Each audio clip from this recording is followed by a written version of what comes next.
it's JD. I'm here on the Bon Jovi tour. I'm Tico's tech. We're just going to talk about his kit a little bit for Rhythm Magazine. It's a Pearl Reference Series kit. It's a custom paint job. The paint was done by Prairie Prince, the drummer for the Tubes. It's a Reference Series kit. We like the tonal qualities of the Reference kit. That's why we chose to go with those shells. He wanted to get a black on black kind of finish, so we talked Pearl into sending the raw shells over to Prairie. He did some custom artwork on it for us, and we had Pearl do all the nickel plating on all the hardware, which was a chore to get done in time for the tour. But nonetheless, it worked out really well. All the cymbals, we had Pasty do a custom finish for us. It's similar to their Color Sound back in the 80s, but it's not. It's really thin. It's translucent kind of finish, so you can still see the metallic shining through the cymbals. And that pretty much covers that. He uses Ahead drumsticks. Likes the feel of them. They last a hell of a lot longer for him. He's a hard player from start to finish. He doesn't really ease up. We use some ProMark Thunder rods and hot rods for some of the laid-back tunes. He uses LP percussion, Cyclops, the Lou chimes. That's about it up here. I mean, it's straight ahead rock and roll for him.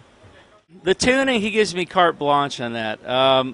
The key to his tuning, there's no dampening, there's no tape. He wants to hear the true tone of the head.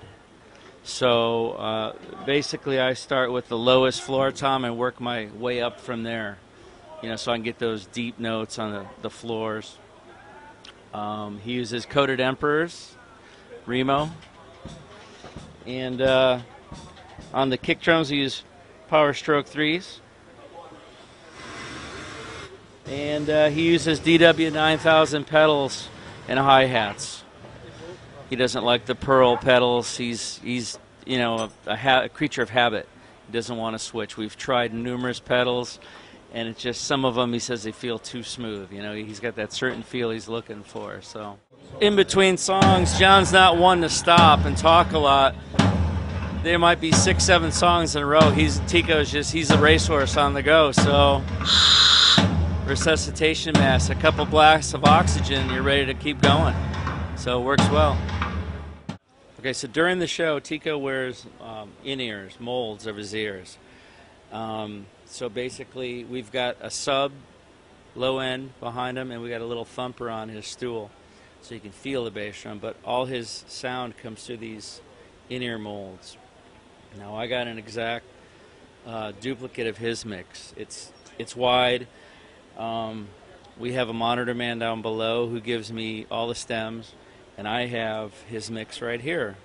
So from song to song, obviously there's things that change.